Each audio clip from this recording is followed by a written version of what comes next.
Il y a des légions qui gagnent la gloire dans l'élan, dans la ruée, dans l'excès.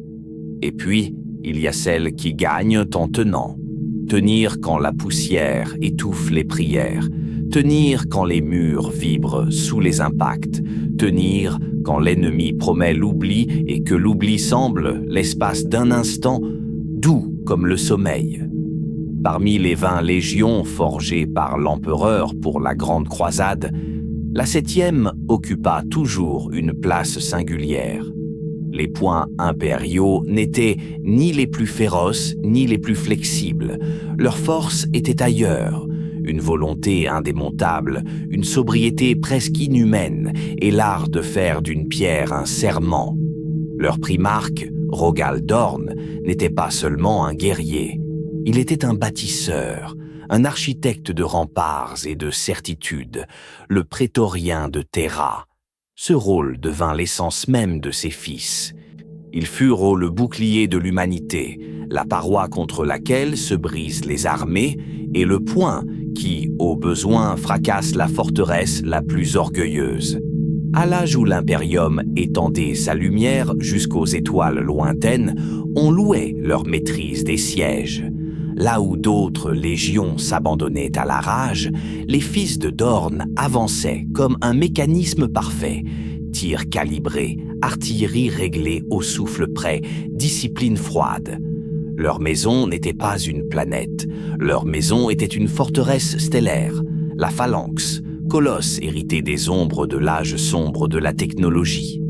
Une cité mobile, une cathédrale d'acier, un monde de couloirs, de hangars et de bastions. Dans ses entrailles, l'air sentait la graisse d'armes, l'ozone et les encens rituels. Les serviteurs y parlaient bas, comme si la coque elle-même écoutait.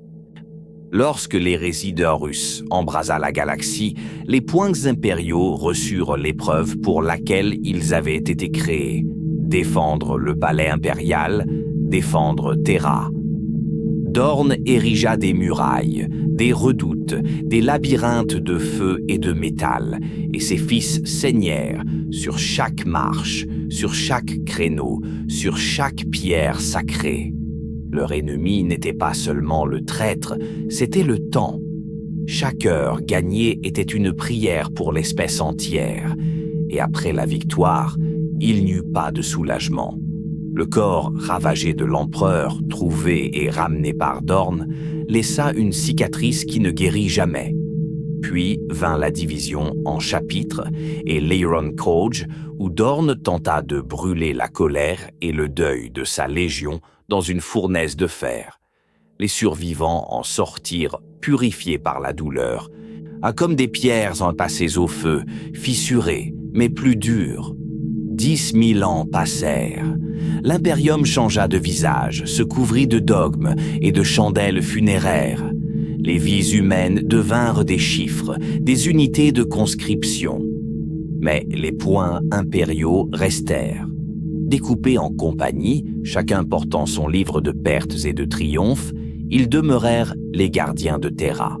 Ils ne cherchaient pas la gloire, ils cherchaient que le mur tienne ainsi. C'est dans cette philosophie que naissent des héros d'un genre particulier. Taciturnes, inflexibles, si efficaces que leurs actes deviennent la seule langue qu'ils acceptent de parler. La 3e compagnie portait un nom inscrit au Libram Honorus, les sentinelles de Terra. Et c'est ici que commence l'histoire d'un homme qui n'aurait jamais demandé qu'on prononce la sienne. Si Thor Garadon venait de Callisto, satellite glacé de Jupiter, où les dômes de verre chantonnent sous le vent et où l'on apprend très tôt que la chaleur est un luxe et que l'air est une dette. Sa famille vivait dans les cercles marchands, contrats, cargaisons, promesses écrites. Thor, lui, possédait une franchise brutale et un entêtement qui n'avait rien de rentable. Le jour où les recruteurs du chapitre vinrent chercher des corps et des âmes, les siens ne pleurèrent pas. Ils signèrent. Le voyage jusqu'à la Phalanx fut sa première leçon d'humilité. Il vit la forteresse flotter comme une montagne dans le vide et il sentit que sa vie d'avant n'était déjà plus qu'une ombre. On l'arracha à son nom, à sa peau, à ses rêves simples. On le dépouilla, puis on le reconstruisit. Les implants furent déposés comme des sceaux. Oh, les litanies martelées jusqu'à devenir un rythme cardiaque.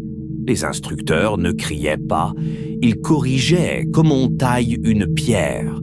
Thor apprit à endurer, non pas à survivre, mais à endurer sans se raconter d'histoire.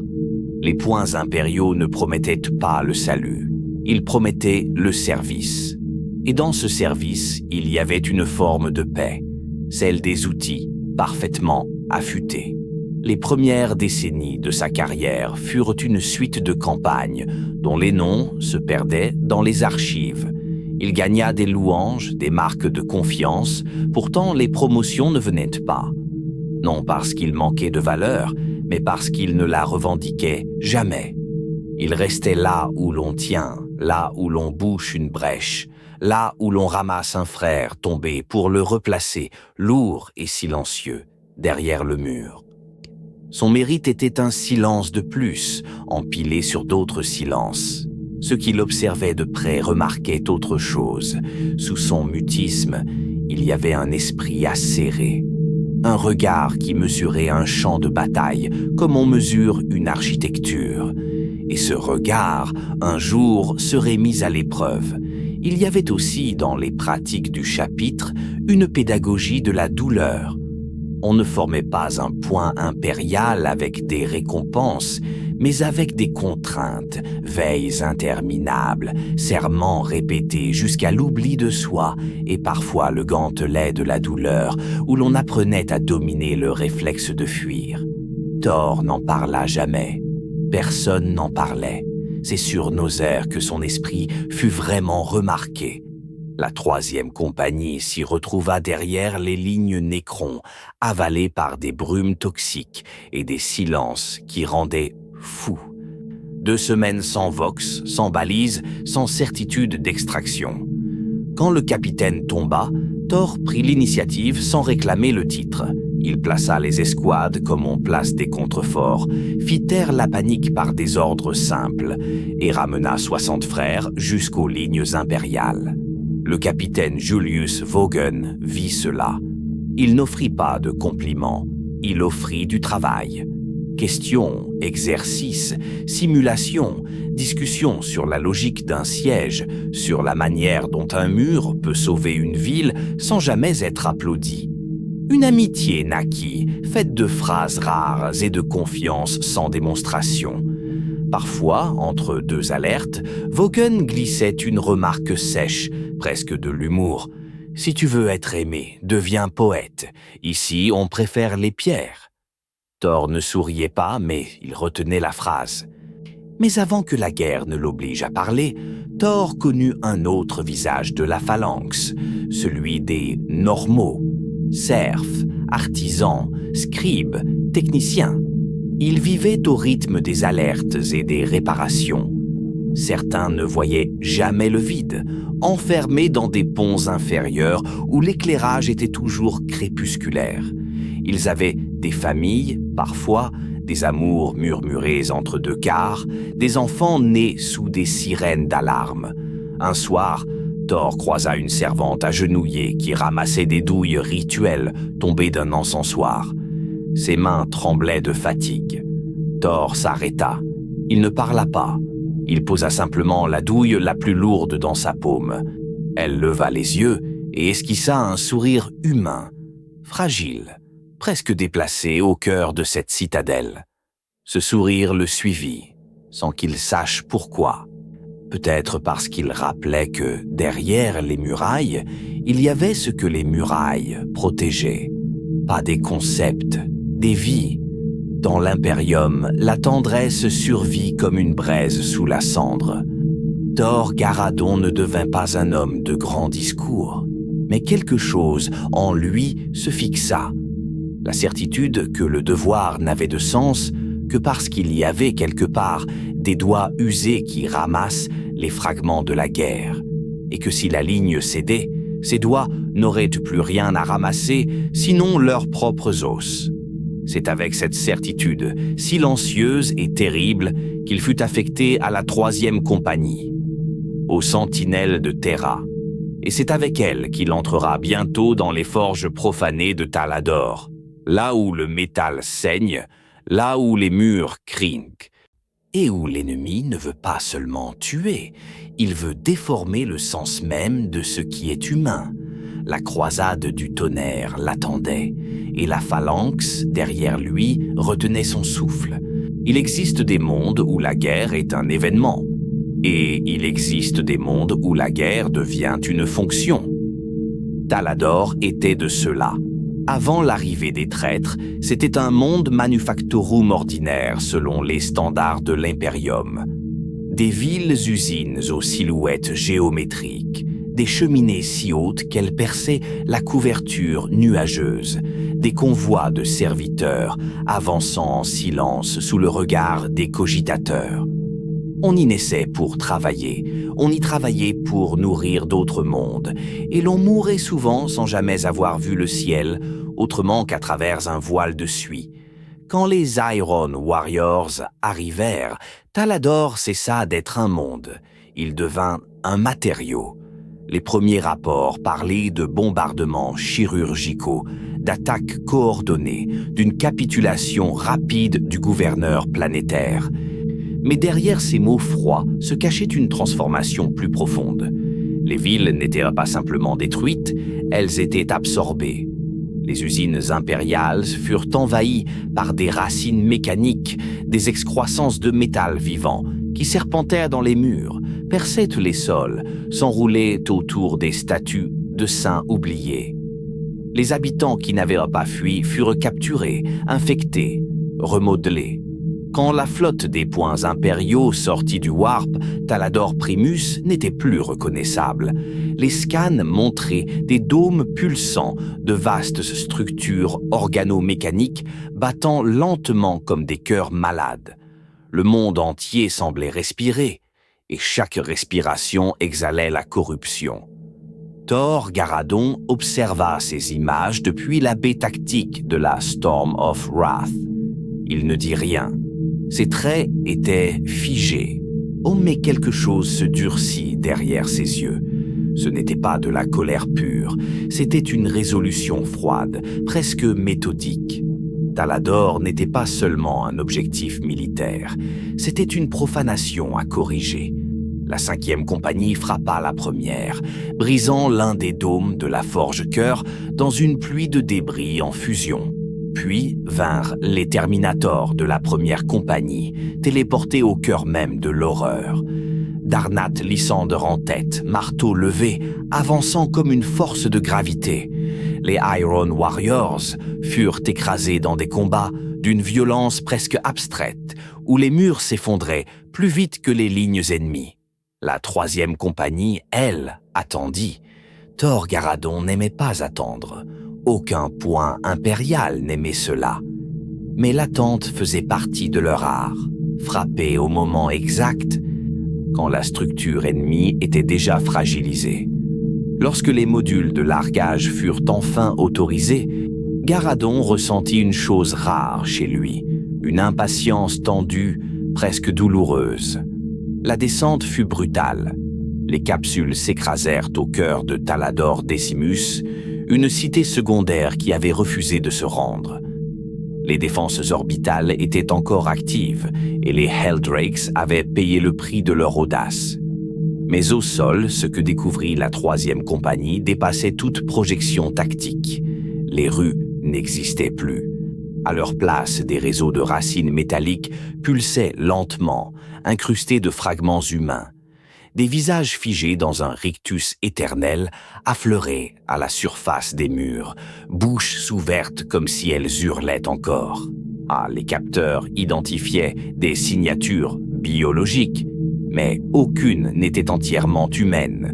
Un frère murmura une prière. Un autre vomit dans son casque avant de se ressaisir. Thor Garadon brisa le silence. Avancez. Un mot, pas un de plus. Mais ce mot portait tout ce qu'il fallait. Ordre, certitude, promesse de châtiment. Ils descendirent dans les forges. Plus il s'enfonçait, plus la réalité se délitait. Les colonnes étaient le fait d'alliages inconnus mêlés à des os polis. Les plateformes vibraient au passage de fluides brûlants. Des silhouettes humaines, à demi intégrées aux machines, tournaient lentement leur tête lorsque les Astartes passaient, comme si quelque chose, au fond d'elles, reconnaissait encore la mort qui venait. Thor Garadon sentit quelque chose se briser en lui, pas bruyamment, pas spectaculairement, ou une fissure silencieuse. Il pensa à Callisto, au dôme de verre, aux mains fatiguées de la servante, sur la phalanx, et il sut que Talador devait être purgé jusqu'à la dernière vis. Les Iron Warriors finirent par contre-attaquer. Ils surgirent des ombres, méthodiques, disciplinés, armures couvertes de symboles de forge et de chaînes rituelles. Les échanges de tirs furent violents, précis. Chaque mètre gagné était payé en vie et en métal fondu. Les plateformes instables cédèrent là parfois sous les impacts, projetant des Space Marines dans des puits de fusion où même le céramite fondait. Puis vint le démon engin. Une masse quadrupède surgit des ténèbres, hurlant à travers ses haut-parleurs déformés. Ses tentacules balayèrent une escouade tactique, écrasant 5 frères en un instant. Les survivants furent projetés contre les parois, armure broyée. Le capitaine Julius Vaughn avança sans hésiter. Il planta son poing énergétique dans le crâne de la machine, pulvérisant un œil incandescent. Mais le monstre ne ralentit pas. Sa masse s'abattit sur Vaughn, le plaquant au sol. Un point d'alliage descendit, fracassant son plastron. La mort fut instantanée. Pendant une fraction de seconde, le monde sembla se figer. Puis, Thor Garadon parla. Ses ordres claquèrent sur le Vox, nets, sans tremblement. Les canons lourds pivotèrent. Les tirs convergèrent. La bête hurla, perdit un membre, s'effondra dans un flot d'ichor huileux. Vaughn était mort. Garadon ne s'agenouilla pas, il ne cria pas, il ne prononça pas de discours. Il prit le commandement comme on saisit une pierre brûlante, sans hésiter, en acceptant la douleur. Nous avançons. Les Iron Warriors se reculèrent. Pas par peur, mais par calcul. La 3e compagnie les poursuivit jusqu'au sommet de la flèche de commandement, vestige corrompu de l'ancien palais du gouverneur. Là, Thor Garadon vit Lysander. Le premier capitaine affrontait le warsmith Shantu, silhouette massive enchâssée dans une armure Terminator grotesque, fusion de chair et de machine. Le duel était titanesque, chaque coup résonnant comme un séisme. Autour d'eux, des capsules hexagonales pulsaient, libérant des démons engins encore incomplets. Garadon comprit immédiatement le danger. Il forma un bastion vivant au centre de la cour. Un mur de corps et de feu. Les dévastateurs ouvrirent le feu, ciblant les monstres naissants avant qu'ils ne puissent se stabiliser. C'était une manœuvre désespérée et brillante, mais le ciel se déchira. Des Helldrakes plongèrent, hurlant. Un Storm Raven fut arraché en plein vol, s'écrasant dans les rangs de la 3e compagnie. Les pertes s'accumulèrent. Les démons avançaient. Les munitions diminuaient. Des appels à l'aide arrivèrent sur le Vox. Une offre claire, renfort ultramarine. Lysander refusa. Encore. Thor Garadon regarda ses frères tomber. Il regarda la 3e compagnie se réduire à une poignée de silhouettes sanglantes dans un enfer de métal. Et pour la première fois depuis qu'il portait l'armure jaune, il fit un choix qui allait le marquer à jamais. Il accepta l'aide. Quand les Terminators ultramarines se matérialisèrent dans la cour, le champ de bataille bascula. Le feu loyaliste noya les Iron Warriors. Shantu battit en retraite, disparaissant dans les profondeurs. Talador fut reprise, mais la 3e compagnie était brisée. Sur la table d'Apothicarion, Thor Garadon contempla les chiffres. Ils étaient impitoyables, presque tous morts. lui-même grièvement blessé.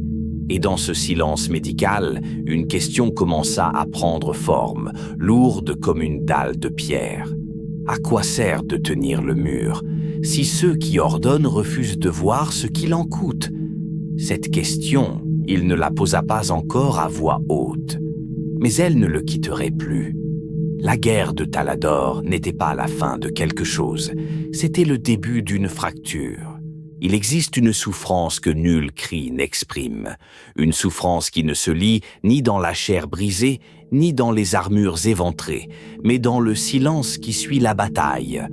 C'est dans ce silence que Thor Garadon demeura longtemps, étendu sur la table froide de l'apothicairion de la Storm of Wrath, tandis que les cerveaux-bras refermaient son plastron et que la douleur était reléguée derrière les barrières chimiques de la discipline Astarte.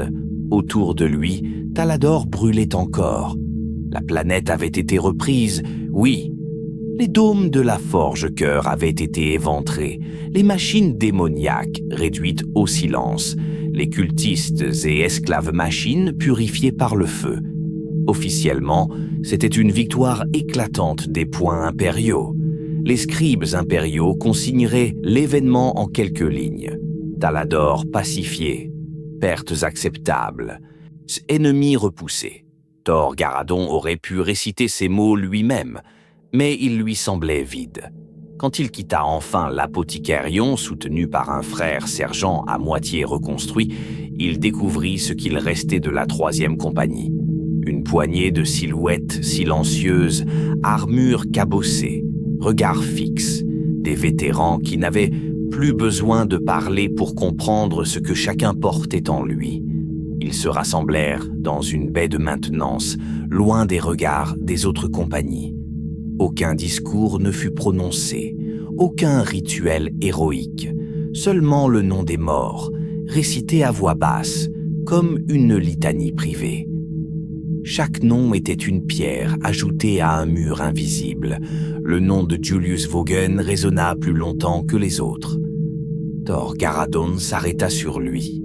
Il se souvenait de la voix du capitaine, de son calme, de sa manière de corriger sans humilier. Il se souvenait surtout de son corps écrasé sous le poing d'acier du démon engin. Cette image revenait souvent la nuit, lorsque les rêves contournaient les barrières mentales. C'est dans cet état d'esprit qu'il demanda audience. La requête, en soi, était inhabituelle.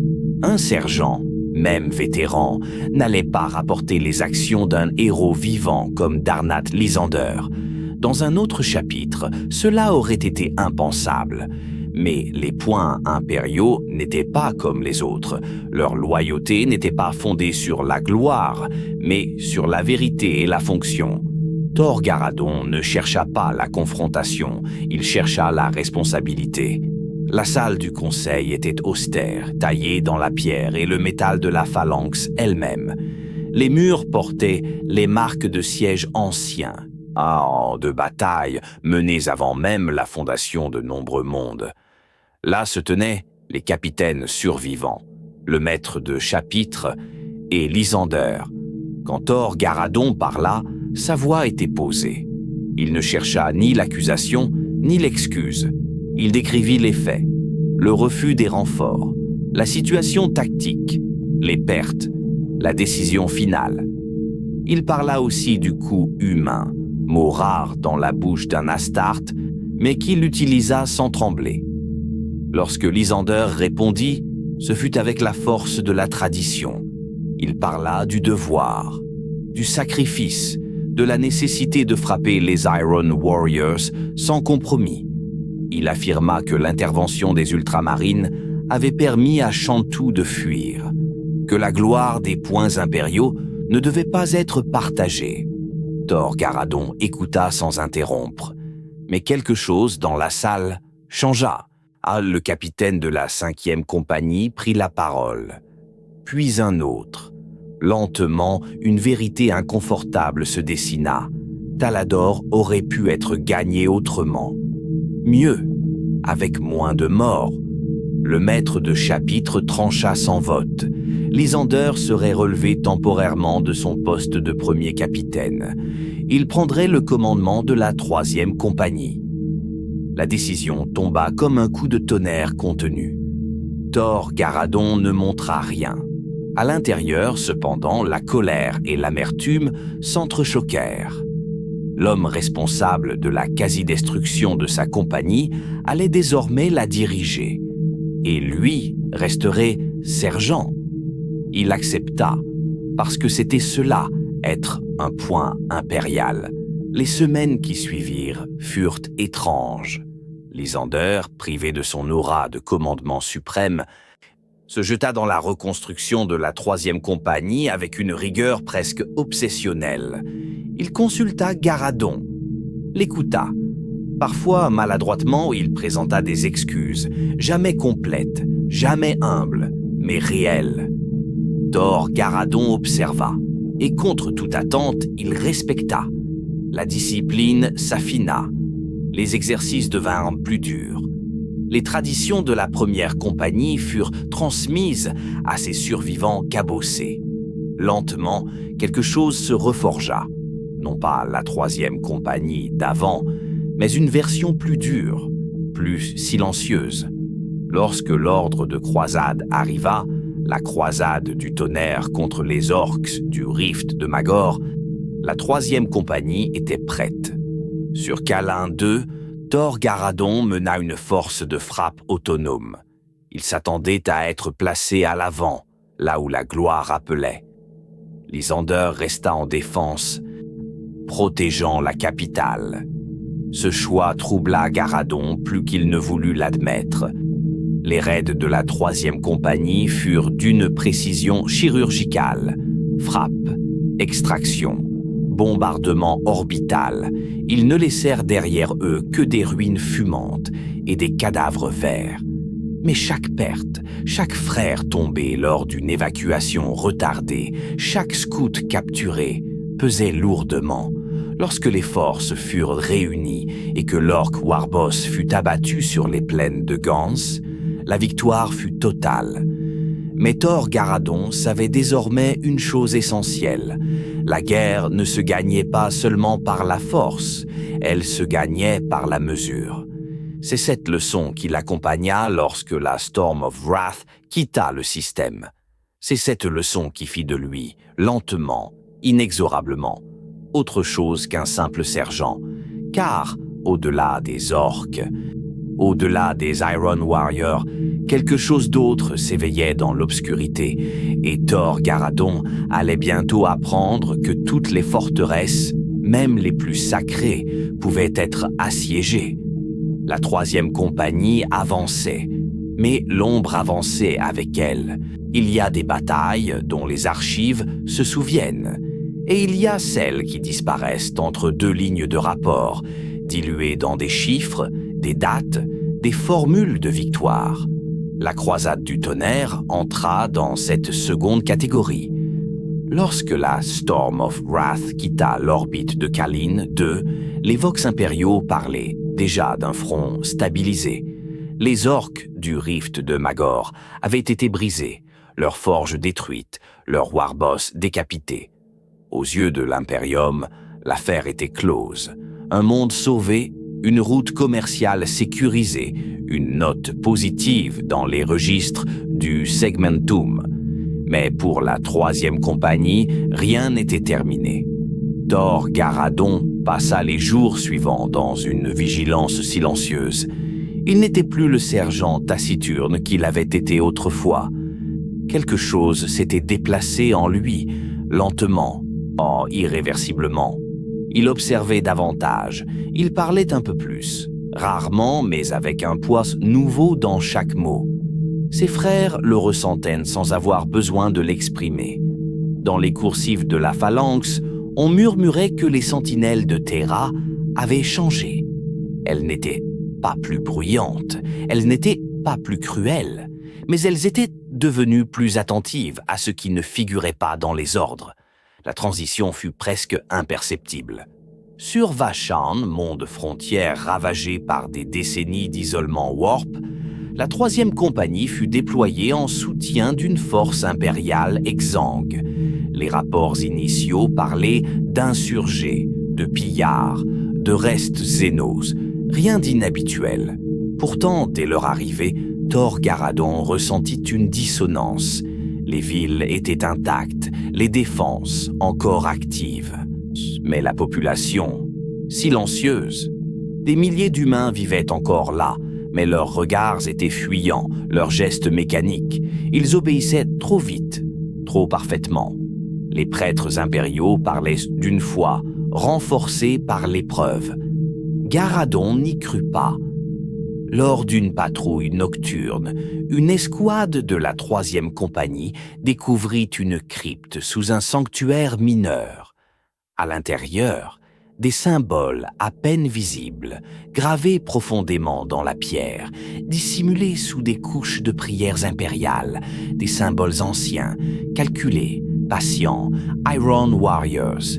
Mais aucun ennemi ne se montra, aucune embuscade, aucun assaut, seulement des traces, et cette impression persistante d'avoir été observé, évalué. Thor Garadon ordonna la purge des cryptes. Il le fit sans discours, sans cérémonie. Les charges furent posées, le feu libéré. Le sanctuaire fut reconstruit, sanctifié à nouveau. Officiellement, l'affaire fut classée comme une infiltration avortée. En réalité, quelque chose venait de commencer. C'est à ce moment que les premières nouvelles de Drachin arrivèrent. Un monde isolé, frappé par l'émergence d'un space Hulk ancien. Les Mechanicus réclamaient une intervention contrôlée, pas d'exterminatus, ordre direct de Terra. La phalanx fut redirigée. Thor Garadon n'aimait pas les ordres qui contenaient trop de précautions. Drachin était déjà en train de mourir lorsqu'ils arrivèrent. Le ciel était obscurci par des nuages de cendres et de spores. Les océans bouillonnaient. Une partie du continent principal avait été fracturée par l'impact du Hulk, révélant des mers de magma. Et au cœur de cette désolation, la ruche alienne proliférait. Tyrannide. Pour beaucoup des frères de la troisième compagnie, ce fut un choc différent de tout ce qu'ils avaient affronté. Les orques hurlaient, les Iron Warriors parlaient, les tyrannides avançaient, sans haine, sans peur, sans intention autre que la consommation. Lors de la descente atmosphérique, le Thunderhawk de Thor Garadon fut frappé. Des créatures ailées lacérèrent les moteurs. Le pilote lutta jusqu'au bout, maintenant l'appareil stable juste assez longtemps pour permettre le déploiement des Astartes. Quand l'appareil s'effondra dans la lave, Garadon vit le pilote disparaître dans les flammes. Il n'eut pas le temps de s'arrêter. Sur la crête rocheuse où ils établirent leur ligne, les tyrannides attaquèrent sans relâche, vague après vague, termagants, guerriers, bêtes synaptiques. Les bolters tonnaient jusqu'à l'épuisement des chargeurs. Les corps xénos s'amoncelaient, mais la marée ne cessait jamais. C'est là que Thor Garadon prit une décision que peu remarquèrent sur le moment.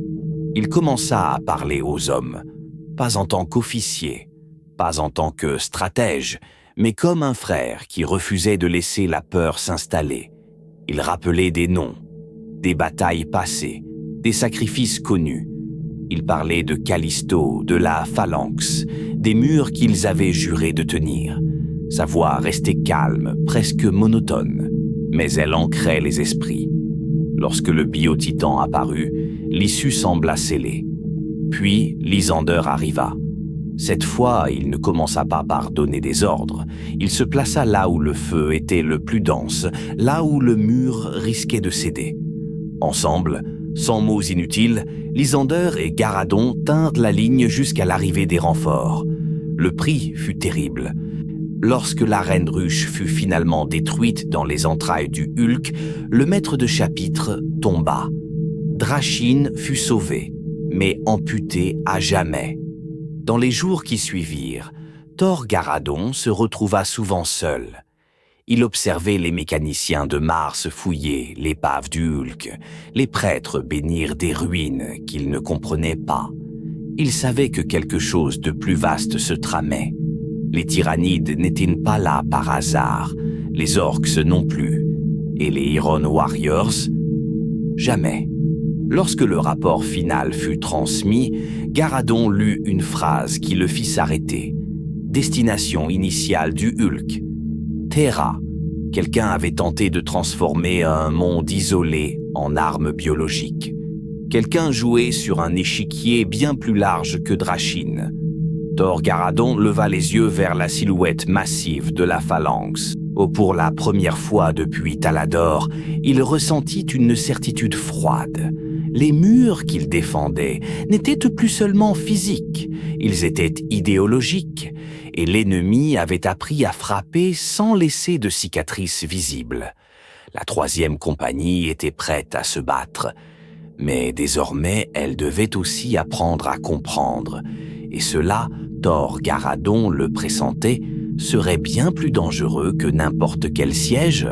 Il existe une illusion dangereuse, profondément enracinée dans l'esprit de l'Imperium. Celle qui prétend que la guerre se termine lorsque les canons se taisent. Thor Garadon savait que c'était faux. Après Drachin, la troisième compagnie entra dans une période que les archivistes appelleraient plus tard une phase de reconstitution. Un mot froid, administratif. Un mot qui ne disait rien des nuits sans sommeil, des regards perdus vers les étoiles, ni du poids invisible que chaque survivant portait désormais en lui. La phalanx reprit sa lente dérive, immense cathédrale d'adamantium glissant dans le vide comme elle l'avait fait depuis des millénaires. Ses moteurs chantaient leur litanie mécanique. Ses chapelles résonnaient de prières. En apparence, rien n'avait changé. Mais à l'intérieur, tout était différent. Où Thor Garadon marchait souvent seul dans les galeries secondaires, celles que les novices ne fréquentaient pas encore, là où les statues n'étaient pas polies par des siècles de passage, là où les noms gravés sur les plaques mémorielles n'étaient connus que de quelques-uns.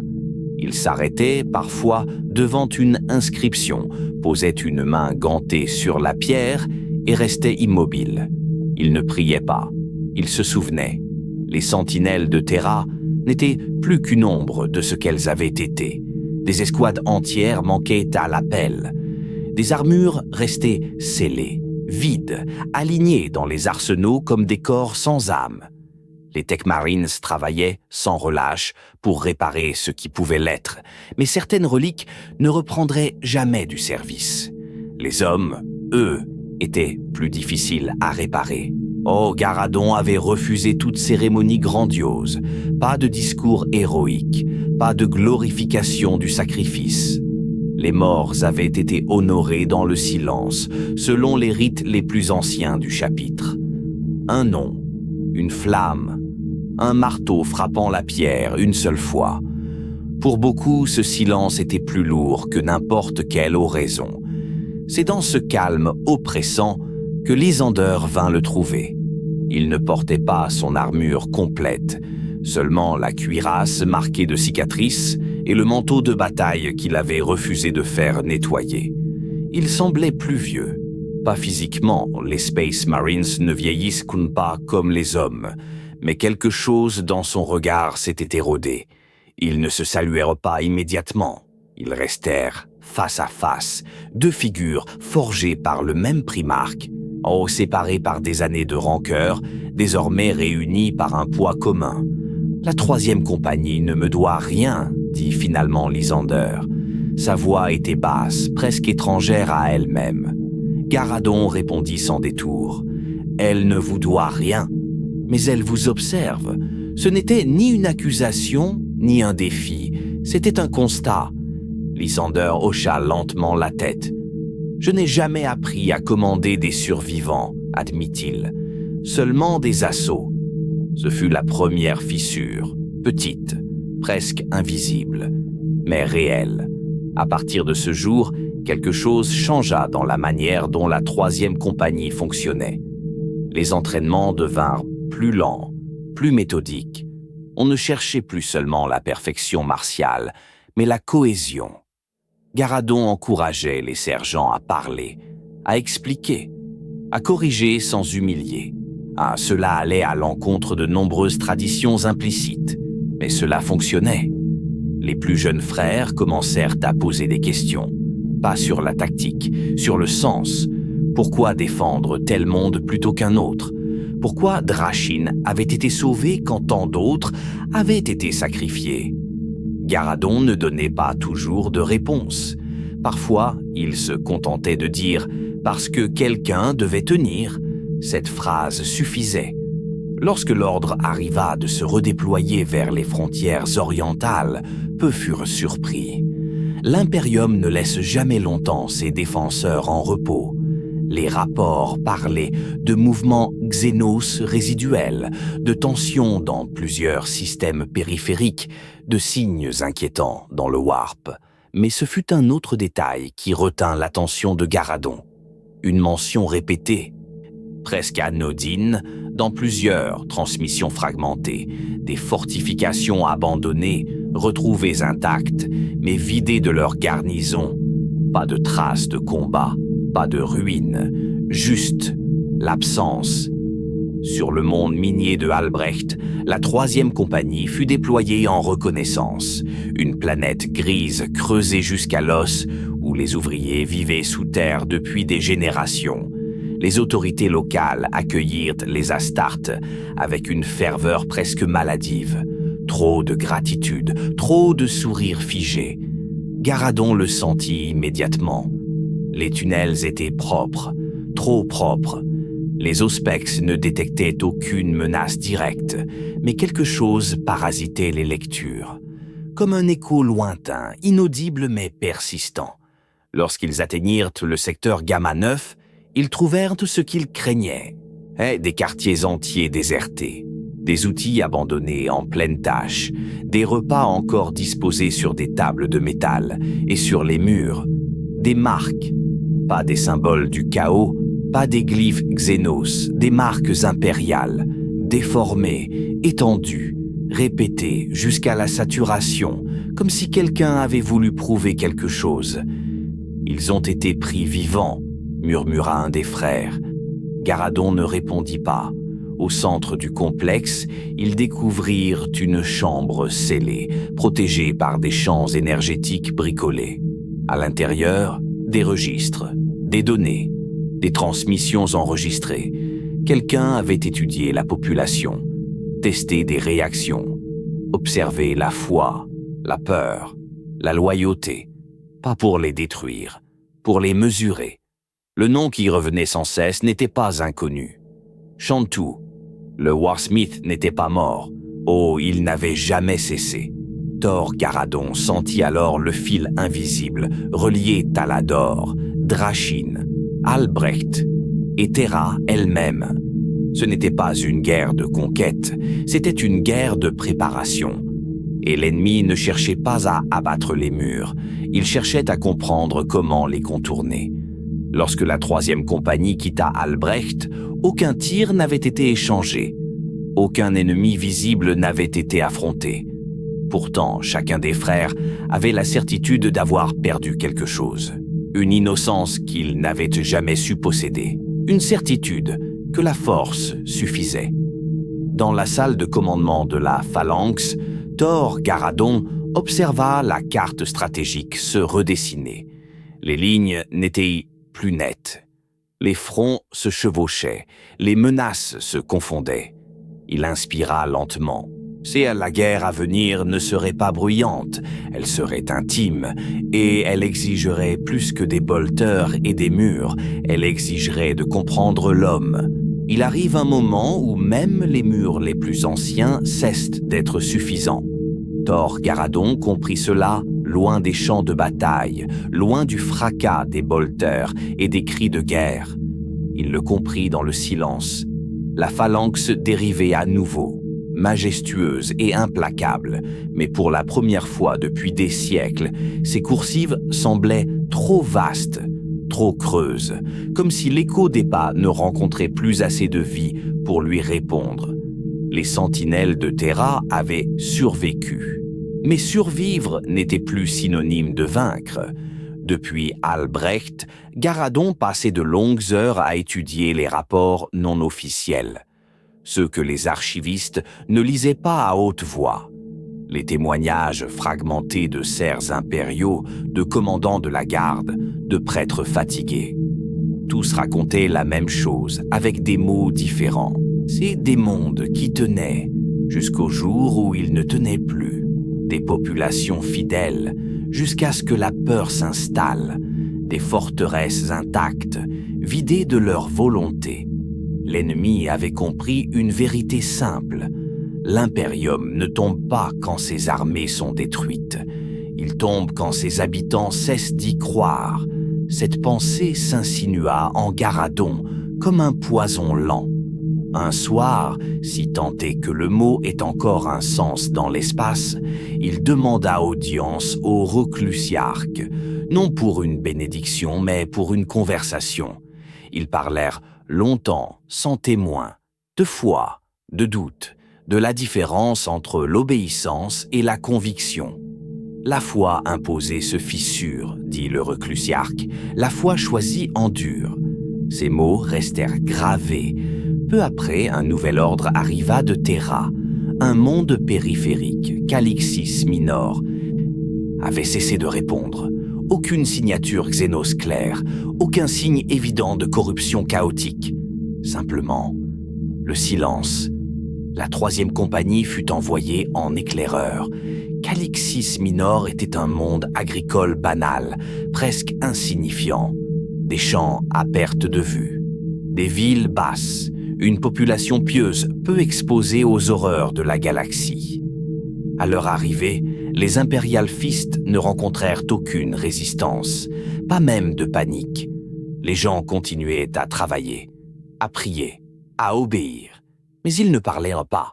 Quand ils parlaient, leurs mots semblaient appris, répétés, dénués d'émotions réelles, comme des réponses récitées pour éviter une punition invisible. Dans la basilique principale, Thor Garadon fit une découverte qui acheva de le convaincre. Sous l'autel impérial, soigneusement dissimulé, se trouvait un dispositif. Oh, pas une relique, pas une arme, un relais. Une structure de transmission complexe, mêlant technologie impériale, innovation hérétique et quelque chose d'autre, de plus ancien. Un outil d'observation. Quelqu'un avait étudié Calixis Minor comme on observe un organisme vivant. Mesurer le temps de réaction, la propagation de la peur, le seuil de rupture. Et quelqu'un avait volontairement arrêté l'expérience, comme si le résultat était déjà connu. Thor Garadon fit détruire le relais, mais il sut, à cet instant précis, que ce geste ne suffisait pas. L'ennemi n'avait pas besoin de cet appareil pour continuer. Il l'avait déjà fait ailleurs. Il le ferait encore. Lors du retour vers la phalanx, Garadon convoqua ses capitaines et ses sergents. Ce ne fut pas un conseil de guerre, aucun plan d'assaut, aucune projection tactique. Il leur parla de responsabilité. « Nous avons été créés pour tenir des murs », dit-il calmement. Mais aujourd'hui, les murs ne sont plus seulement de pierre et d'acier. Il évoqua les civils, les mondes oubliés, les serfs qui continuaient à servir sans jamais comprendre pourquoi. Il parla de la peur qui ronge lentement ce que la violence ne peut briser. Certains frères furent troublés, d'autres silencieux. Aucun ne protesta, parce qu'il savait qu'il disait vrai. Peu après, une transmission inattendue arriva. Cadia. Le mot seul pesa comme un coup de marteau. La forteresse éternelle tenait encore, mais les signes étaient en clair. Les forces du chaos se rassemblaient, les lignes se tendaient, l'inévitable approchait. La phalanx reçut l'ordre de se préparer. Alors que les préparatifs s'intensifiaient, Thor Garadon se retrouva face à Lysander une dernière fois avant le départ. Les deux hommes se regardèrent longuement. Il n'y avait plus de rancœur, plus de rivalité, seulement la reconnaissance silencieuse de ce qui venait. « Quoi qu'il arrive, dit Lysander, nous tiendrons. » Garadon acquiesça.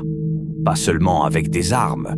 Lorsque la phalanx entra dans le Warp, Garadon se rendit dans l'un des niveaux les plus anciens de la forteresse, là où se trouvaient les statues des premiers fils de Dorn. Il s'arrêta devant l'une d'elles, fissurée par le temps. Il posa la main sur la pierre. Il pensa à Callisto, à Talador, à Drachin, à tous ceux dont les noms n'étaient jamais gravés. Et il comprit enfin. L'Imperium ne survivait pas grâce à ses héros. Il survivait grâce à ceux qui tenaient sans être vus, sans gloire, sans reconnaissance. Oh, les Space Marines n'étaient pas là pour être adorés. Ils étaient là pour rappeler à l'humanité qu'elle n'était pas seule. Lorsque la phalanx émergea au-dessus de Cadia, le ciel brûlait déjà. Les canons tonnèrent. Les alarmes hurlèrent. La galaxie sembla retenir son souffle. Thor Garadon enfila son casque. Sa voix résonna dans le vox de la 3e compagnie, calme, posée, sans emphase. Sentinelle de Terra. Ce que nous défendons aujourd'hui ne peut être reconstruit. Il marqua une pause. Tenez. Et ils tinrent. Non parce qu'ils étaient invincibles, non parce qu'ils étaient parfaits, mais parce que quelqu'un devait le faire. Et tant qu'un seul fils de Dorn resterait debout, les murs de l'Imperium ne tomberaient pas sans combat. Le premier obus qui frappa Cadia ne fut pas le plus puissant. Ce fut le premier à être entendu par ceux qui n'avaient jamais entendu la guerre. Dans les abris souterrains de Kasserkraf, à des kilomètres sous les remparts, une petite fille leva la tête au moment où le monde trembla. La poussière tomba du plafond comme une neige grise. Sa mère, sans un mot, resserra ses bras autour d'elle. Les prières, jusqu'ici murmurées avec discipline, prirent soudain un autre ton. Ce n'était plus l'habitude, c'était la peur. Au-dessus, l'orbite de Cadia était devenue une cathédrale de feu. La phalanx avançait comme un soleil d'acier, trop vaste pour être comprise par un esprit humain. Ses batteries répondaient aux tirs du chaos avec une patience meurtrière. Chaque salve était un jugement, chaque éclair un acte de foi mécanique. Dans les hangars, les serviteurs couraient comme des fourmis, portant des caisses de munitions, des cartouches scellées, des reliques enveloppées de draps noirs. Les prêtres moteurs chantaient au-dessus des consoles, non pour apaiser les hommes, mais pour calmer les esprits des machines. Thor Garadon se tenait dans la baie d'embarquement, casque sous le bras, observant les rangées de ses frères. Leurs armures jaunes, marquées de cicatrices et de cendres anciennes, semblaient presque ternes dans l'éclairage rouge d'urgence. Il avait vu des mondes mourir, il avait vu des forteresses tomber. Mais Cadia n'était pas un monde, c'était une idée. Et les idées, quand elles tombent, emportent des civilisations. Un officiant de la garde impériale, le visage creusé, monta sur une caisse métallique pour atteindre la hauteur des Astartes. Son uniforme avait connu des jours meilleurs. Un insigne de casseur, usé jusqu'au métal, brillait au col. « Capitaine Garadon », commença l'homme avec un respect qui tremblait. « On nous dit que les Space Marines sont là, que Cadia tiendra. Les gens, ils ont besoin de l'entendre. Pas sur des affiches, pas dans des sermons. De vous ?» Garadon fixa l'officier. Derrière lui, des équipes médicales passaient avec des brancards. Sur l'un d'eux, un soldat sans jambes serrait un chapelet si fort que ses phalanges blanchissaient. Thor Garadon comprit alors ce qu'il devait faire, et ce n'était pas une manœuvre tactique. Il activa le vox local. Sa voix se répandit dans les couloirs de la phalanx, puis, par liaison renforcée, jusque dans certaines sections des fortifications cadiens, jusque dans des bunkers, jusque dans des abris où des enfants pleuraient, sans faire de bruit. Voix calme, posée. Habitants de Cadia, vous ne me connaissez pas, et je n'ai pas besoin que vous me connaissiez. Je suis Thor Garadon, des Imperial Fists. Je ne vous promets pas la victoire, je vous promets seulement ceci, tant que nous respirons, nous combattrons à vos côtés. Vous êtes la porte, nous sommes le verrou, et aujourd'hui, nous ne cédons pas. Il n'y eut pas d'acclamation, pas de chant. Dans les abris, certains cessèrent de trembler. D'autres pleurèrent encore, mais d'une autre manière. La bataille, elle, continua sans se soucier des paroles. Le vide autour de Cadia était saturé de silhouettes. Croiseurs du chaos, barges de bataille hérétiques, escadrons de chasseurs aux ailes corrompues. Le Blackstone Fortress, le Wheel of Eternity, planait comme une lune noire, sa masse déformant presque le sens même de l'échelle. Sur les écrans tactiques, des lignes de feu s'entrecroisaient. Le monde semblait être une carte qu'on brûlait. Garadon rejoignit la salle de commandement avancée, là où les liaisons entre Astarte et Cadia étaient maintenues, avec une rigueur presque démente. Un tech marine, voix métallique, geste précis, signalait les pertes, les trajectoires, les ruptures de boucliers. Les batteries de flanc 3 et 5 surchauffent. Les serviteurs meurent à leur poste. L'esprit machine réclame des rites supplémentaires. Garadon hocha la tête. Même ici, même maintenant, la guerre était une addition de détails impitoyables. Puis vint l'instant. Un frémissement parcourut la phalanx. Pas un impact, pas une salve. Quelque chose de plus profond, comme si le vide lui-même avait changé de densité. Une alarme inconnue se déclencha, pas une sirène classique, mais un son aigu, presque organique, qui fit grimacer les hommes et grésiller les Pictes. Le Blackstone Fortress bougeait, pas comme un vaisseau, comme une volonté. Les communications cadianes se mirent à crachoter. Des voix se chevauchaient, des fragments de prières, des ordres incomplets. Un commandant de Castres, la gorge serrée, hurla dans le canal. « Ils vont l'abattre sur nous !» Empereur, le message se coupa. Garadon sentit une froideur traverser sa cage thoracique. Ce plan, il n'aurait pas dû être possible. C'était trop monstrueux, trop désespéré, trop chaotique. Mais c'était Abaddon, et le chaos n'avait jamais respecté les limites. La phalanx tira. Une première salve frappa les boucliers du Blackstone, qui scintillèrent comme un océan de verre. Une deuxième mordit l'armure. La troisième sembla creuser. Des fragments se détachèrent, tournoyant dans le vide comme des cathédrales brisées. Mais le Blackstone continuait sa descente. Sur Cadia, les sirènes d'évacuation retentirent. Dans les abris, la petite fille de Casseur Craf serra son chapelet à s'en faire mal.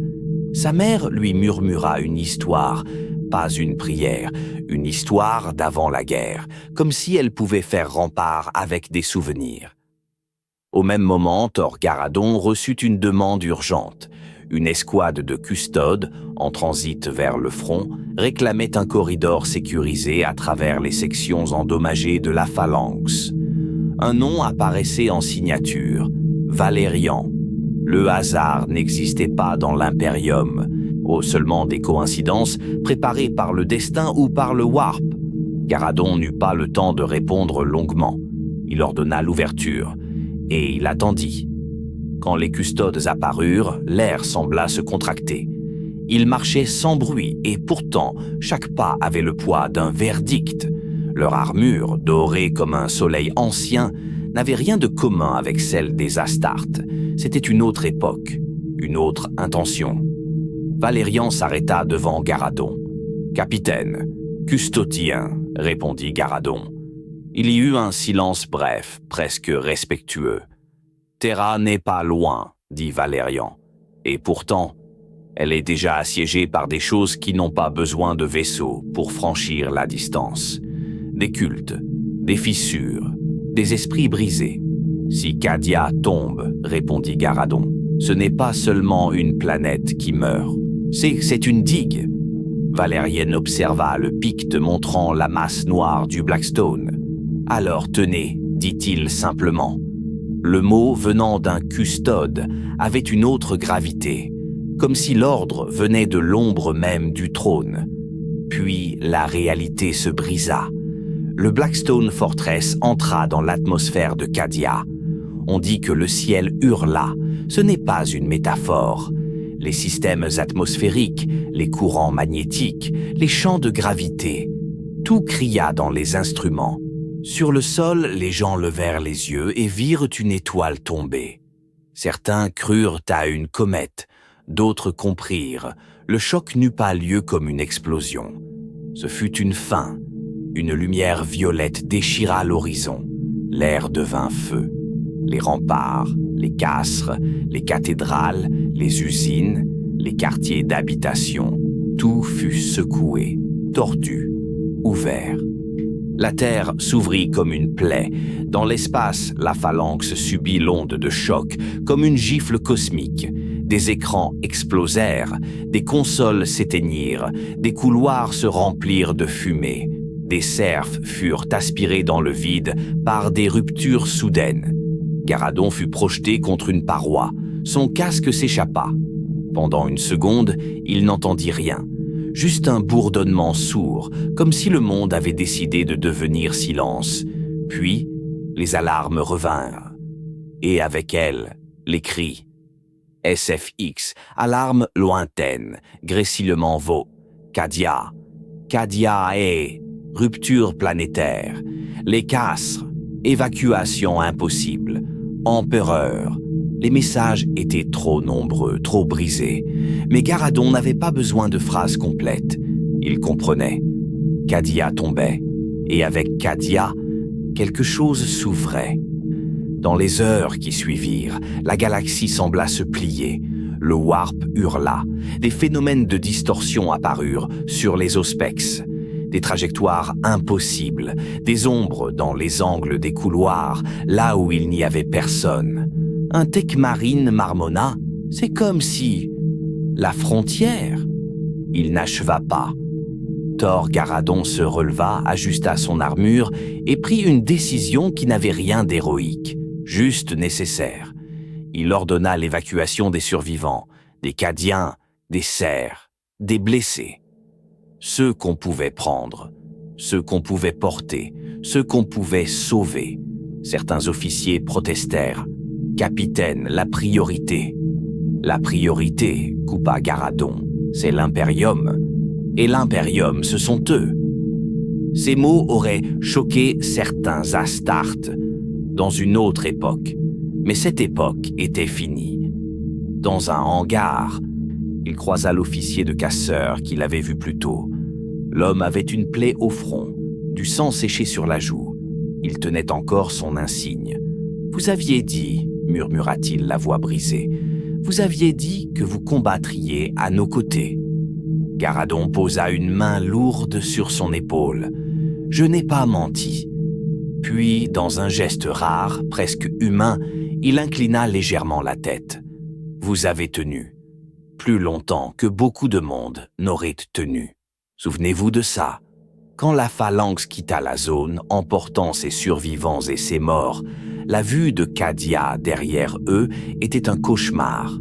Un monde en ruine, déchiré, et au-dessus, une cicatrice de lumière dans le ciel. La grande faille venait de naître. On ne l'appelait pas encore ainsi. On ne savait pas encore ce que cela signifiait. Mais tout le monde le sentait. L'univers avait changé. Dans les jours qui suivirent, la phalanx dériva dans des routes warp incertaines. Les navigateurs tremblaient. Des astropathes mouraient en hurlant et les couloirs, même sanctifiés, semblaient parfois respirer. Garadon passait parmi les survivants cadiens. Il ne leur parlait pas comme à des soldats. Il leur parlait comme à des humains. Il trouvait des rations. Il faisait ouvrir des compartiments chauffés. Il leur donnait qu'on laisse les familles rester ensemble. Un serf impérial surpris osa demander « Pourquoi vous faites ça ?» Thor Garadon répondit sans emphase « Parce que vous êtes ce que nous protégeons. Ce fut là, étrangement, l'un des moments les plus grim-dark de sa vie. Non pas parce que c'était beau, mais parce que c'était fragile. Oh, une bonté minuscule au milieu d'un univers conçu pour l'écraser. Et pourtant, elle existait. Lorsqu'enfin la silhouette de Terra apparut sur les relevés, la sainte planète, le centre, le cœur fatigué, Garadon ressentit quelque chose qu'il n'aurait jamais avoué à voix haute. Pas du soulagement, une appréhension, parce que si Cadia avait pu tomber, alors plus rien n'était intouchable, et quelque part, dans les couloirs de la phalanx, un enfant cadien ria pour la première fois depuis des jours. Un rire faible, presque honteux, mais réel. Sa mère le regarda comme on regarde un miracle. Thor Garadon entendit ce rire en passant. Il s'arrêta, et dans le grondement éternel des machines, dans l'ombre des statues de Dorn, il se dit une vérité simple, terrible et nécessaire. L'Imperium ne survivra pas parce qu'il est fort. Oh, il survivra seulement tant qu'il restera des gens capables de rire malgré tout. Puis il reprit sa marche, car Terra l'attendait. Et avec Terra, une autre forme de siège, une autre guerre, plus intime, plus sale, plus humaine. La guerre pour que l'Imperium ne se dévore pas lui-même, pendant que le Warp, lui, le mordait déjà jusqu'à l'os. Terra ne se révélait jamais d'un seul regard. Même vue depuis l'orbite, même protégée par des couches de boucliers, de stations et de flottes, elle demeurait dissimulée, non par faiblesse, mais par accumulation. Trop d'histoires, trop de sang, trop de prières superposées les unes aux autres comme des strates géologiques de foi et de culpabilité. Lorsque la phalanx émergea enfin des tempêtes du Warp, son arrivée ne fut pas célébrée. Elle fut tolérée. Les contrôleurs orbitaux, les augures du palais, les batteries automatiques, tous reconnurent l'empreinte de Rogal Dorn, inscrite jusque dans les plus anciens rites machines de la forteresse stellaire. Les codes passèrent, les verrous s'ouvrirent, les couloirs d'approche se dégagèrent lentement, comme si Terra elle-même hésitait à accueillir un survivant de Cadia. Thor Garadon se tenait sur une plateforme d'observation, regardant la planète monde se déployer sous lui. Elle était belle, terrible, écrasante, infinie, mais belle. Des océans de structures s'étendaient à perte de vue. Des cathédrales si vastes qu'elles projetaient des ombres sur d'autres cathédrales. Des voies de trafic orbital scintillaient comme des constellations artificielles. Et au centre de tout, invisible mais omniprésent, le palais impérial. Garadon pensa à Cadia, à ce qu'elle avait été, à ce qu'elle n'était plus. Et il comprit alors une vérité dérangeante. Terra n'avait jamais été une forteresse parfaite. Elle avait simplement eu le luxe de ne jamais tomber, jusqu'à maintenant. Les survivants cadiens furent débarqués dans des zones de transit spécialement sanctifiées. Pas des camps, le mot était proscrit, mais des zones de réaffectation temporaire. Des millions de réfugiés arrivaient déjà d'autres systèmes. Cadia n'était qu'un nom parmi d'autres, dans une litanie de pertes qui s'allongeait chaque jour. Et pourtant, les Cadiens étaient différents. Ils portaient quelque chose dans le regard. Une dureté calme, une familiarité avec l'idée de tenir jusqu'à la fin. Les officiers de la Schola Progenium, les prêtres confesseurs, même certains custodes l'avaient remarqué. Thor Garadon visita les zones de débarquement accompagné d'un détachement réduit. Pas en grande armure cérémonielle, pas en conquérant. En capitaine, une vieille femme cadienne, trop vieille pour avoir fui, trop têtue pour s'être cachée, le fixa longuement avant de parler. « Alors, c'est ici, » murmura-t-elle. « La fin du chemin. » Oh, Garadon répondit doucement. « Ou le début d'un autre. » Elle ricana sans humour. « Vous, les Space Marines, vous parlez toujours comme ça. Parce que si nous arrêtions, répondit-il, il ne resterait que le silence. Elle hocha la tête comme si cette réponse lui suffisait. Terra était en état de siège, mais pas comme lors de l'hérésie. Cette fois, l'ennemi ne frappait pas seulement de l'extérieur. Il murmurait. Dans les bas niveaux, des cultes naissaient en quelques heures. Des symboles apparaissaient sur des murs que personne n'avait nettoyés depuis des siècles. Des sermons improvisés attiraient des foules fatiguées, affamées, brisées par la perte de mondes entiers qu'elles ne verraient jamais. Les adeptus custodes patrouillaient, les arbitres frappaient fort. Les sœurs du silence traquaient les anomalies psychiques. Mais Terra était trop vaste, trop peuplée, trop humaine. Thor Garadon reçut ses premiers ordres moins de 12 heures après l'amarrage. Opération conjointe avec les custodes, neutralisation d'un noyau cultiste dans les niveaux subtectoniques de l'hémisphère Sanctus. Présence confirmée d'un psycheur instable.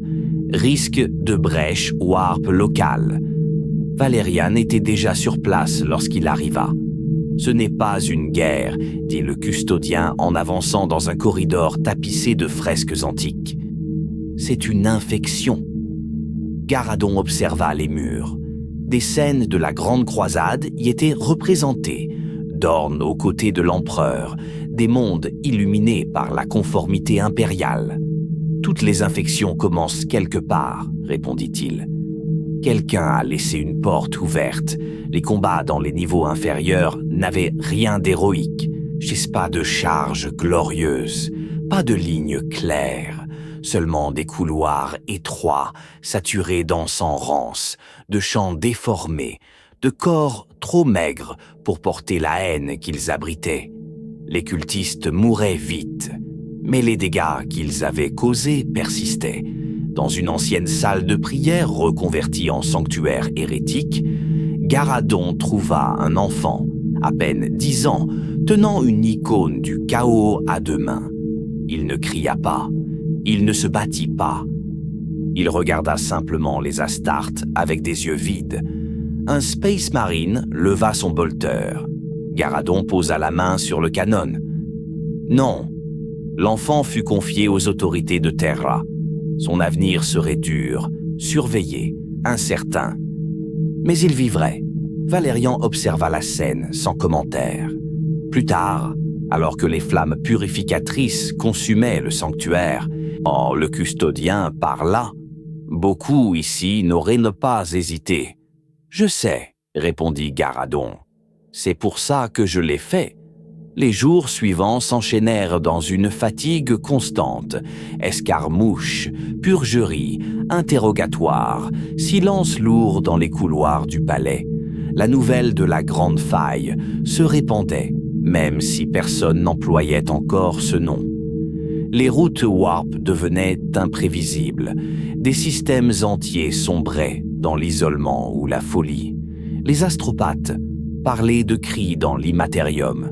Garadon assista à un briefing stratégique où des représentants de multiples institutions impériales se disputaient presque ouvertement. « Nous devons concentrer les forces sur Terra. » « Non, Segmentum Obscurus s'effondre. » La population panique. La foi doit être renforcée. Garadon resta silencieux. Quand on lui donna la parole, il dit simplement « Vous parlez de lignes, de secteurs, de chiffres. Moi, je vois des gens. Si vous perdez les gens, vous perdrez tout le reste. » Certains le regardèrent avec méfiance, d'autres avec lassitude, peu avec compréhension. Une nuit, si l'on pouvait appeler cela une nuit sous les lumières éternelles de Terra, Thor Garadon se retrouva seul dans une chapelle secondaire du palais. Une chapelle oubliée, dédiée à un saint mineur dont personne ne se souvenait vraiment. Il retira son casque. Ses traits étaient tirés. Les cicatrices anciennes semblaient le plus profondes dans cette lumière tamisée. Il s'agenouilla non par rituel, mais par fatigue. Il pensa à Dorn, à Lysander, à Cadia, à la phalanx, toujours en réparation lente.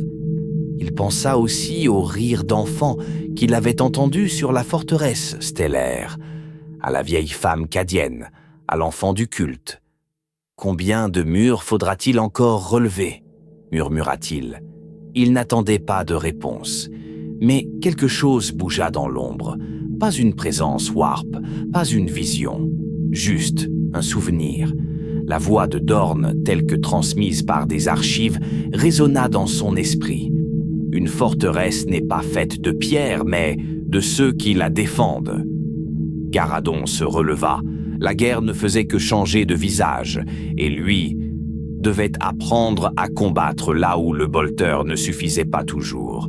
Car Terra n'était pas seulement le cœur de l'Imperium, elle était aussi son miroir, et ce miroir commençait à se fissurer. Ah, Terra ne dormait jamais. Même lorsque ces milliards d'habitants tentaient de trouver quelques heures de repos sous des plafonds de fer et de pierre, la planète continuait de murmurer. Machines, prières, transmissions, alarmes lointaines, tout formait un bourdonnement constant, semblable à celui d'un cœur gigantesque qui refusait de s'arrêter. Thor Garadon avait appris à écouter ce bourdonnement. Il y percevait les fissures. Depuis le retour de la phalanx, la situation sur Terra ne cessait de se tendre. Les cultes du chaos n'étaient plus seulement des groupes isolés de fanatiques désespérés. Ils devenaient organisés, subtils, patients. Quelque chose ou quelqu'un les guidait. Et ce quelque chose connaissait Terra. Dans une salle de commandement secondaire creusée dans un ancien bastion pré-impérial, Garadon observait une projection holo du sous-niveau 742. Un réseau labyrinthique de corridors oubliés, de zones industrielles abandonnées, de sanctuaires transformés en entrepôts. Valérienne se tenait à ses côtés. « Encore un rassemblement », dit le custodien calmement. « Oui », répondit Garadon, « mais celui-ci est différent. Il agrandit une zone, des silhouettes encapuchonnées, des symboles tracés avec précision, des patrouilles d'arbitres disparus. Il n'improvise plus, reprit Garadon, il planifie. » Valérian observa en silence. « Tu penses qu'il cherche à ouvrir une brèche warp ?» Garadon secoua lentement la tête. « Non, il cherche quelque chose, ou quelqu'un. » L'escouade descendit dans les niveaux inférieurs sans fanfare. Pas de déploiement spectaculaire, pas de chants guerriers, mais seulement des bottes lourdes dans l'obscurité. Les couloirs étaient étroits, l'air épais, chargé d'odeurs de rouille, d'encens rance et d'humidité stagnante. Des conduits d'énergie morts pendaient du plafond comme des lianes métalliques.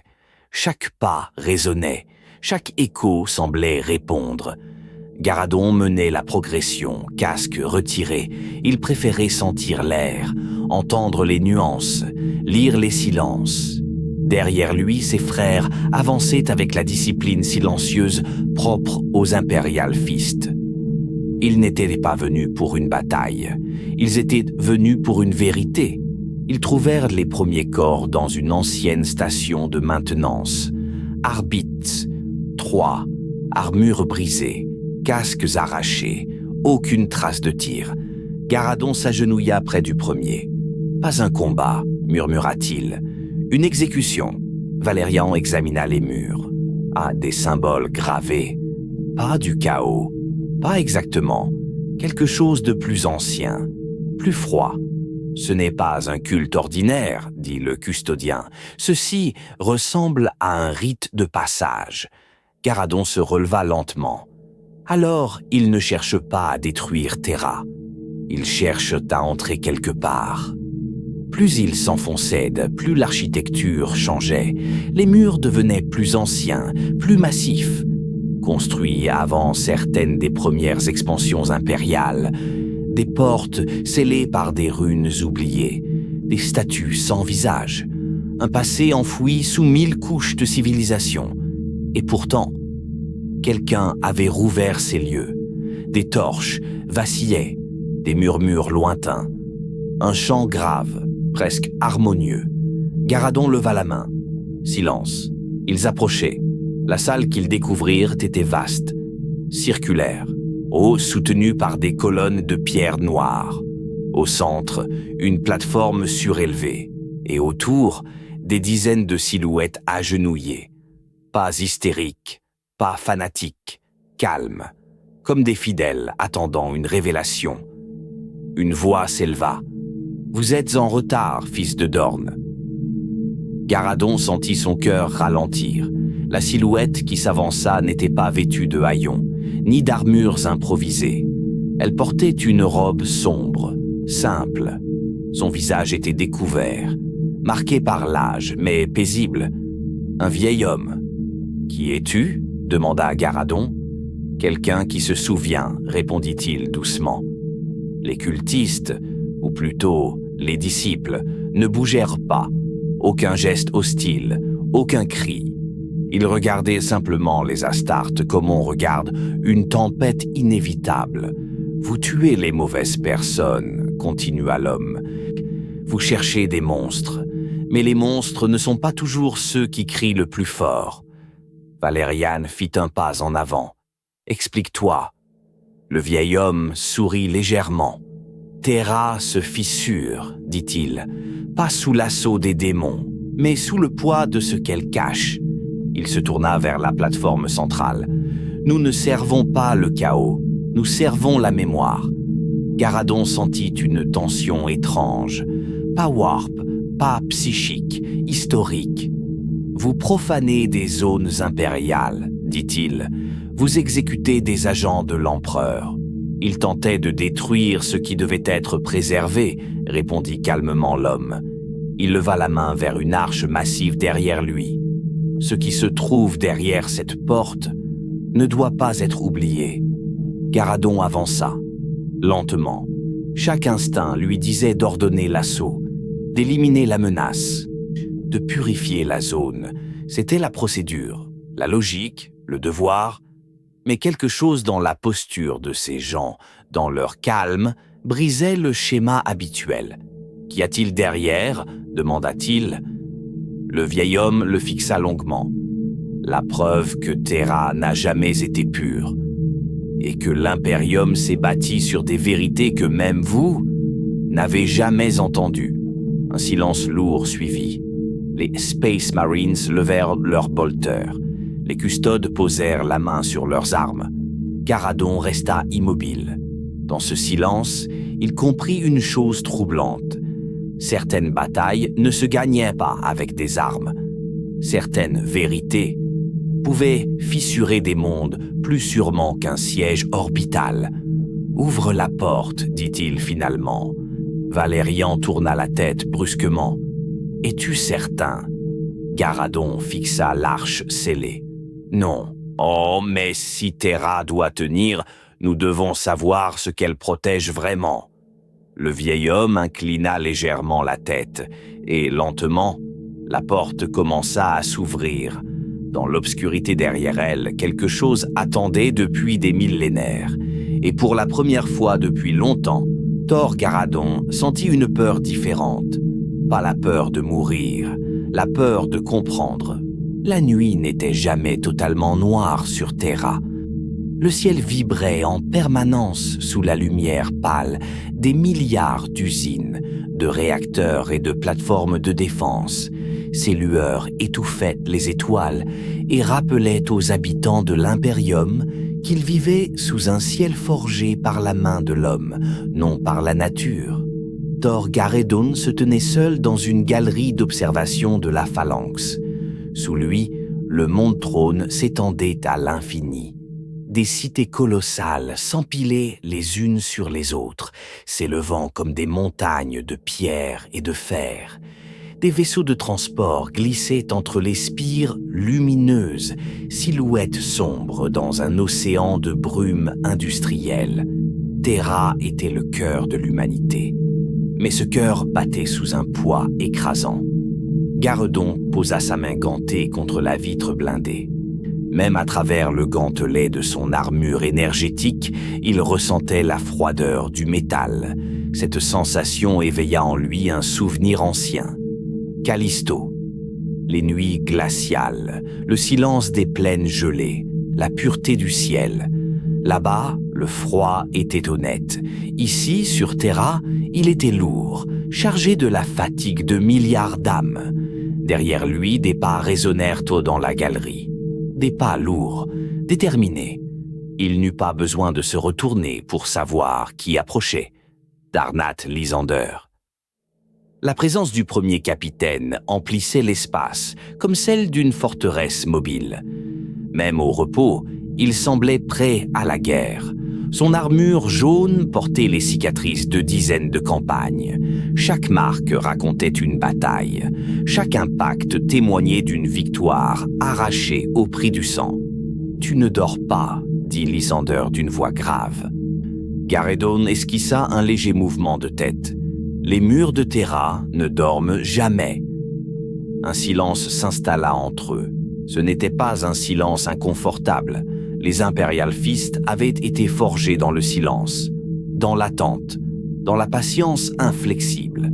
Lysander s'approcha de la baie d'observation. Il observa Terra pendant un long moment. « Lorsque j'étais plus jeune, dit-il enfin, je pensais que défendre Terra était l'apogée de notre devoir, le plus grand honneur possible. » Garredon resta immobile. Il savait que Lysander ne parlait pas pour combler le silence. Chaque mot était pesé. « Et maintenant ?» demanda-t-il. Lysander laissa échapper un souffle lent. « Maintenant, je comprends que défendre Terra signifie porter le poids de tout ce que l'humanité est devenue et de tout ce qu'elle pourrait perdre. » Les lumières de la planète se reflétaient dans la visière de son casque. Pendant un instant, il sembla fatigué. Non pas physiquement, mais moralement. Garredon comprenait ce regard. Il l'avait vu dans les yeux de nombreux frères après de longues campagnes. Cette fatigue qui ne venait pas du corps, mais de l'âme. Le poids des pertes, le poids des décisions. Les hommes que nous protégeons, dit Garredon lentement, ne verront jamais ce que nous voyons. Ils ne comprendront jamais ce que nous portons. Lysander tourna légèrement la tête vers lui. Ils n'ont pas besoin de comprendre. Ils doivent seulement survivre. Le silence retomba. Au loin, une ligne de transporteurs militaires traversa le ciel de Terra, escortée par des chasseurs. Une routine quotidienne, une autre rotation, une autre guerre ailleurs. Oh, Garredon observa ces lumières mouvantes. Nous avons survécu à Maladrax, à Drachine, à la chute. Et pourtant, j'ai l'impression que chaque victoire nous rapproche d'un abîme plus grand encore. Lysander hocha lentement la tête, parce que chaque victoire révèle l'ampleur de ce qui reste à défendre. Il marqua une pause. « Tu as changé, Thor Garredon. » Garredon ne répondit pas immédiatement. Il savait que Lysander ne parlait pas de ses blessures physiques. « J'ai vu mourir trop d'hommes que je respectais, » dit-il finalement, « et j'ai vu survivre trop d'ennemis qui auraient dû tomber. » Un léger sourire, presque imperceptible, passa sur le visage de Lysander.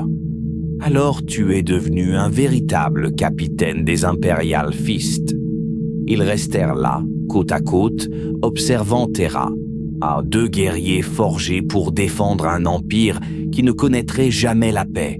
Après un moment, Lysander reprit la parole. Les rapports du segmentum solar sont clairs, les cultes se multiplient, les cellules dormantes se réveillent, les forces du chaos n'abandonnent jamais Terra longtemps. Garredon hocha la tête.